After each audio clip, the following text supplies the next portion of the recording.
చంద్రబాబును మోయటం కోసం పార్టీని పెట్టాడు, చంద్రబాబును అధికారంలోకి తీసుకురావాలనే తాపత్రయంతో పార్టీ పెట్టాడనే విషయాన్ని నేను మనవి చేస్తున్నా.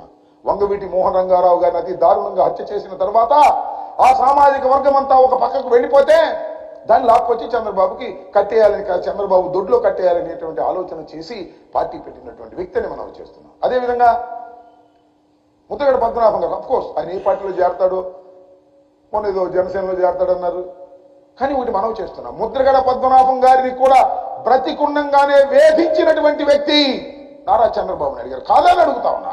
అలాంటి నారా చంద్రబాబు నాయుడు గారికి ఊడిగం చేయడానికి పార్టీ పెట్టి వాళ్ళు ఊడిగం చేస్తున్నావు. అసలు నువ్వు మైక్ పట్టుకుని మాట్లాడేటప్పుడు నీ ముఖంలో నెత్తురు చొక్కుందా? ద్రోహం చేస్తున్నాననేది నీ గుండె చెబుతుంది, అందువల్ల సరిగా మాట్లాడలేకపోయావనే విషయాన్ని కూడా ఈ సందర్భంగా నేను మనవి చేస్తున్నా. కాబట్టి నేను ముఖ్యంగా ఈ రాష్ట్రంలో పొత్తు అనేది ఎప్పుడో నిర్ణయించేశాడు.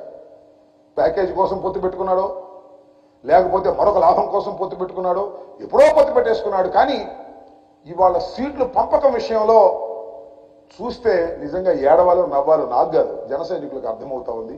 ఇది ఒక అపవిత్రమైనటువంటి పొత్తని అనేక సందర్భాల్లో మేము చెబుతున్నాం. దీనిలో ప్రజల్ని మోసం చేసేటటువంటి కార్యక్రమాలు నారా చంద్రబాబు నాయుడు గారు, లోకేష్ గారు తోడు దొంగలై వ్యవహరిస్తున్నారు. ప్రజల్ని మోసం చేసే కార్యక్రమంలో ఉన్నారు. వాళ్ళకి రాజకీయంగా బ్రతుకు లేదని తెలిసి ఒకరినొకరు పట్టుకొని మళ్ళా రా రా అని ఢిల్లీ తిరుగుతున్నారు. బీజేపీ వాళ్ళు వస్తారో రారో నాకు తెలియదు, వచ్చేస్తున్నారని చెబుతున్నారు. మరి వచ్చేవాళ్ళైతే వాళ్ళు లేకుండా ప్రెస్ మీట్ ఎందుకు పెట్టారు నాకు అర్థం కాలేదు. వాళ్ళకు కూడా భాగం ఉందని చెప్తున్నారు, వాళ్ళు మాత్రం మాట్లాడటం లేదు. Total confusion. ప్రతిపక్షాలు, ప్రత్యర్థ రాజకీయ పక్షాలు పూర్తిగా కన్ఫ్యూజన్ లో ఉన్నాయి. వైఎస్ఆర్ కాంగ్రెస్ పార్టీ, జగన్మోహన్ రెడ్డి స్ట్రైట్ గా కన్ఫ్యూజన్ లేకోకుండా సిద్ధమై రాజకీయాల్లో ముందుకు వెళుతున్నాం. 175 పోయినసారి కన్నా 151, పోయినసారి కన్నా ఎక్కువ 175 కొట్టి మళ్ళా ఈ రాష్ట్రంలో ముఖ్యమంత్రి కాబోతున్నాడు జగన్మోహన్ రెడ్డి గారు. జగన్మోహన్ రెడ్డి గారిని ఎదుర్కొనే దమ్ము లేక మీరిద్దరు కలిశారు. అదేమంటే ప్రజల శ్రేయస్సు కోసం కలిశారంట, రాష్ట్ర శ్రేయస్సు కోసం కలిశారంట. అదేమంటే విధ్వంసం జరుగుతుందట, దుర్మార్గమైన పాలన జరుగుతుందంట, ప్రజలందరూ వ్యతిరేకంగా ఉన్నారంట. మరి ప్రజలందరూ వ్యతిరేకంగా ఉంటే అది మీరెందుకు కలవటం? ప్రజలు ఓడిస్తారుగా.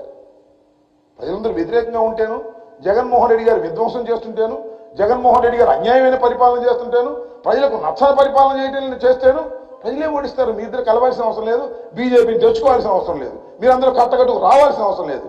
అంటే దీన్ని బట్టి లాజికల్ గా అర్థమవుతున్నది ఏమిటంటే జగన్మోహన్ రెడ్డి గారు చాలా బలంగా ఉన్నాడు. ఇంతమంది కలిసినా జగన్మోహన్ రెడ్డి గారిని ఏమీ చేయలేనటువంటి దశలో ఉన్నాడు అనేది మీరు చెప్పకనే చెబుతున్నారనే అంశాన్ని దయచేసి అర్థం చేసుకోండి.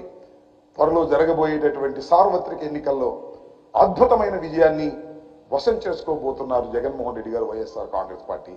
మీరు ఎన్ని జిత్తులేసినా, ఎన్ని మాయమాటలు చెప్పినా, ఎన్ని పొత్తులు పెట్టుకున్నా మీ ప్రెస్ మీట్లోనే మీ కన్ఫ్యూజన్ ఏంటో అర్థమైపోయింది. చివరికి పవన్ కళ్యాణ్ గారు ఎక్కడ నిలబడతాడో కూడా ప్రకటించుకోలేని అధ్వాన్నమైన పరిస్థితుల్లో జనసేన రాజకీయ పక్షం ఉంది. జనసేనకి 24 సీట్లు ఇస్తే ఎన్నే ప్రకటించింది?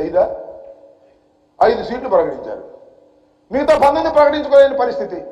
There so much of confusion. వాళ్ళకు ఒక పద్ధతి లేదు, ఒక వ్యవహారం లేదు. ఏదో స్వామి చెప్తుంటూ విధానం చెడ్డ ఫలితం ఉండాలట. పవన్ కళ్యాణ్ గారు జనసేనతో పొత్తు, పవన్ కళ్యాణ్ గారు భారతీయ జనతా పార్టీతో పొత్తులో ఉన్నాను అని ఆయన చెబుతున్నాడు.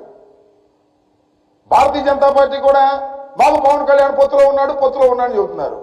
ఆ పొత్తులో ఉన్న ఆయన వచ్చి వీళ్ళ పక్కన కూర్చుని మరి సీట్లు పంపకం చేసుకున్నాడు. ఇదేం పొత్తు, ఇదేం వ్యవహారమో, ఇదేమి మోసమో, ఇదేమి అన్యాయమో, ఇదేనా విధానం చెడ్డాడు, ఫలితం లేదు.